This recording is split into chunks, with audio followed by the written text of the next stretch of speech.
Yo, what's good, guys? It's Landon back with another breakdown, and today we're diving into a fight that could be one of the wildest in MCU history. Sentry versus Dr. Doom in Avengers Doomsday. Now that Thunderbolts officially brought Sentry into the MCU and made it clear that he's a problem, people are already asking, who wins when he goes head-to-head with Doom? So let's break it down.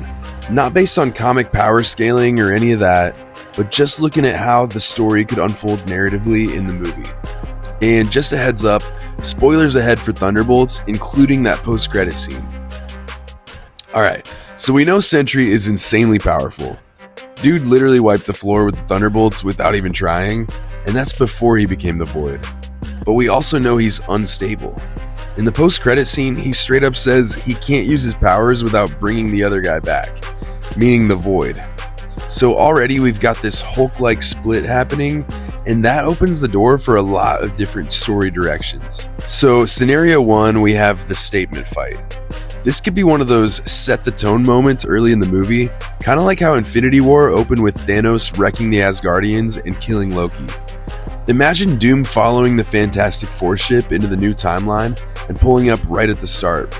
Sentry's like, alright guys, I'll handle this, even though he knows it means unleashing the Void. And then boom, we get a crazy Void transformation and he launches Doom into the Void Shame Room. Now, if you don't know, the Void Shame Room is where you get trapped in visions of your worst regrets and darkest memories.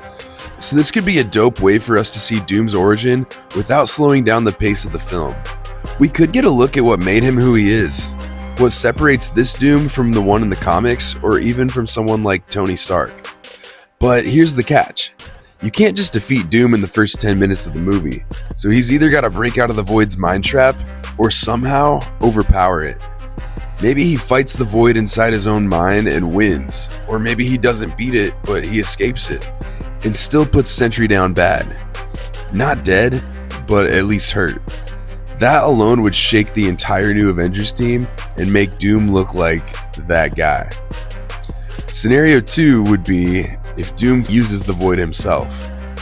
This one's wild, but what if instead of fighting Sentry, Doom sees an opportunity and manipulates him? Like he figures out how to use the Void to his advantage. He sees that instability and goes, yeah, I can work with this. And now you've got Doom and the Void teaming up. You'd need every hero across the multiverse just to stand a chance.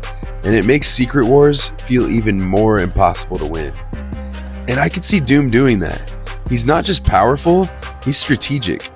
He could start recruiting other villains or anti-heroes from across the timelines, building up a whole squad that rivals whatever the Avengers could put together.